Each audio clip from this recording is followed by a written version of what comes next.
Hi, this is Traceyhd, and I want to thank you for joining me today for our weekly Oracle and Tarot card reading. And this reading could be used as a pick a card 1, 2, and 3, or a blended reading with all 3 cards. We're using the very beautiful Oracle of the Fairies by Karen Kay. I have been so connected with this deck that I just keep using it over and over because it has been spot on. And as I shuffle the deck, I'm asking all light beings, angels, and God, please relay the message I need to share with my viewers for the highest good of all. Beginning of the week, I'm going to take a card from the top, or if you've chosen card number 1. Middle of the week, or card 2, will be the center card, and card 3, or the end of the week, will be the bottom card. Okay, and let's see what we have here. Well, first we have wait for winter. What do you mean wait for winter? It's winter right now. If you look outside this window, that's winter. And it's never ending. It's endless snow. But it's beautiful and I love it. And that's why I live here. So enjoy the winter time if it's winter for you, like it is for me in the Northern Hemisphere, or if maybe you're in Australia or Brazil on the other side of the world, it's summer and maybe this card is meant for you, wait for winter. Or even if we're in winter right now, this might mean for us in the Northern Hemisphere to wait for next winter, like say maybe a year from now. It says, during the colder months, the Fairy Queen of Winter will help you manifest your most heartfelt wishes as long as your intentions are for the highest good of all. So this could be the proverbial winter of our life, where it's not necessarily the season that's going on outside, but when we're in a dormant state, a state of rest, where maybe we're working on a project, but we're not ready to release it and harvest the fruits of our labor. It could possibly be that. And for some of you, I just can't get over how beautiful. It looks like pine trees here with snow on them, just like I have outside. This entire deck is just absolutely, absolutely amazing. And this is so perfect with it being winter here. But for those of you that are in the winter of your life where things seem stuck and dormant, this is a message for you as well. Wishes are spiritual seeds made in your heart. That will come through or come true, I'm a little tongue-tied here, to fruition during the winter months, emerging like winter berries ripe full of promise. The Fairy Queen of Winter with snowflakes on her wings comes to remind you to keep your faith and remember that all the wishes, like seeds, grow in the darkness until they're ready to burst forth into light. So yeah, this could be a winter season that's technically out in the atmosphere like it is here. Or it could be where you are in the winter of your life, where right now things are at a standstill, but you've planted the seeds. You haven't seen anything sprout yet, but this is assuring you that it will. And are you ready to receive these wishes and seeds that you've planted? Part of the wishing process is to prepare yourself for their manifestation. This could involve removing any psychic ties or spiritual obstacles that have been, holding you back from the full realization and birthing of your dreams into this earthly realm. I mean, this may be people that are negative and doubtful. And, anytime you give them, oh, I'm thinking of this idea or that idea, they kind of shoot it down. You don't want to be around people like that are discouraging you. So you may want to remove people like that from your life because they're going to hold you back. Not everybody could come along with us on this spiritual path. And I know it's sad, but it's true. They bring negative energy, and that is not what you want when you're going after your dreams. Whether you live, in the world of winter, right now where that's the weather, or, maybe you're in the summer, like I said, and if you're in Australia, I believe it's summer there right now. Things are going to, things are going to come to fruition for you.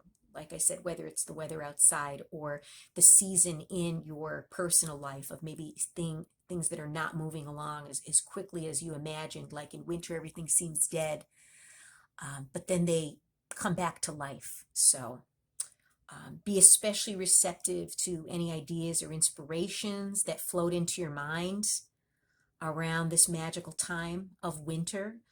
It's also a time to practice divination using, winter-related things such as snowflakes or ice.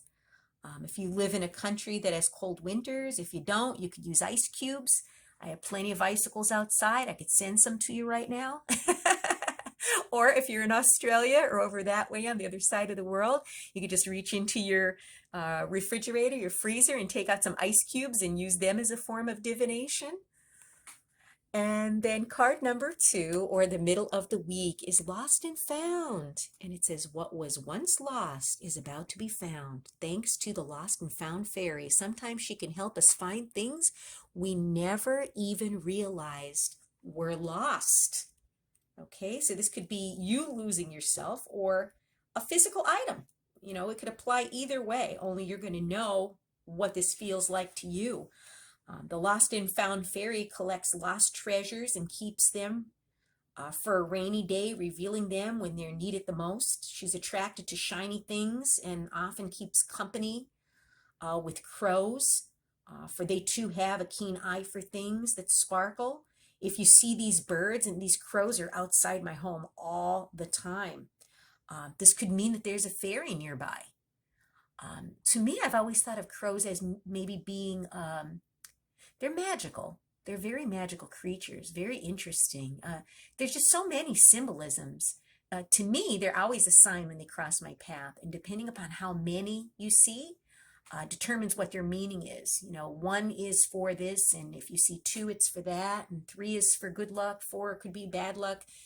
I don't know it by heart, but you could look it up if these crows are going to cross your path and you see them, because I believe every animal has a spiritual message to convey, and there's a reason why they cross your path. If you've misplaced something, either materially or spiritually, call on these helpful fairies to help you find it. They will often leave you little hints, tips, and clues. They may remind you to be practical. For example, if you lost your keys, you know, retrace your last steps in your mind, where you were, and you know, when was the last time you saw them. This fairy often appears in autumn and winter. In autumn, animals often bury, you know, food ready to sustain themselves during the colder months. And seeing them do this could be a sign to stash away the things that will sustain you too during that period.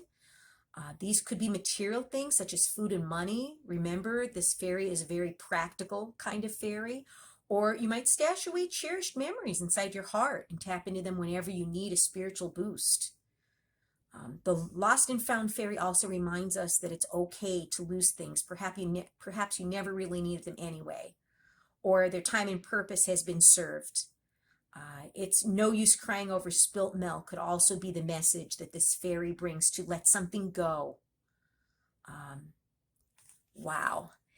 And then the last card, card 3, or the end of the week, is healing. Now is a time for you to give or receive healing. Everyone has the ability to heal others, yes, even you. So yeah, what a beautiful, beautiful card. And, you know, we can heal ourselves as well as we can heal others. This is letting you know that, you know, this fairy can help you heal yourself or another person that might be hurting in your life right now. And healing can take many forms. Even just through listening, when we feel we're being heard, it can make us feel better. So people who have the ability to listen with love and without judgment are considered healers. You know, sometimes just being in the presence of someone who's receptive to our thoughts and feelings can help us feel uplifted and healed. Hands-on healing is a technique many feel drawn to, and perhaps this is something you too may wish to explore or study. Are you in need of healing yourself? It's important to listen to your body and to take time out so it can heal naturally. And I truly believe that, because, you know, your body is always trying to tell you something. Do not ignore what it's trying to say. If I'm feeling drained and exhausted, that's my body's way of telling me, hey, you know, it's okay to skip your workout today. You know, usually you're pretty good with working out every day, but guess what? You need to rest. So pay attention to that. Make sure you're getting, you know, all the correct vitamins and nutrients. Make sure you're getting enough sleep too. This card could also be a reminder that you're someone close to you needs to, you know, maybe visit a doctor or get, you know, an annual checkup. I get an annual checkup at the end of every year just to make sure, even if I'm feeling great. You just never know. It's a good thing to do for yourself each year. The Fairy of Healing could assist you with your healing journey, whether you're using conventional or complementary healing methods. The Fairy of Healing is also asking you to explore healing therapies that may be new to you, such as aromatherapy, flower essences, hands-on healing like Reiki healing. Art therapy is especially helpful for younger people. It allows them to express their feelings through the use of color and painting.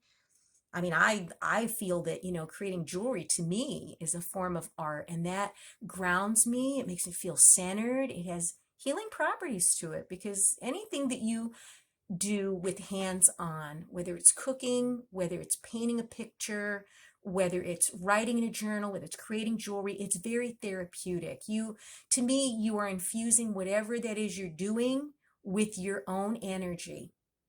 And that to me is extremely therapeutic and very healing. If this card, finds some of you today feeling, unbalanced or ungrounded, it's telling you, maybe you need some extra rest, or maybe you need to start eating better in order to become, more grounded, because foods can affect your mood. They truly do. A lot of people crave sugar, but then, after you get that sugar rush, then you get that crash and you're exhausted even more than before you had the candy bar or whatever it was. So pay attention to your body. Pay attention to people around you that may need healing in your life too. What an amazing week. If you've enjoyed this reading, please like it by giving it a thumbs up, share it, and above all, subscribe, because I will be back with more.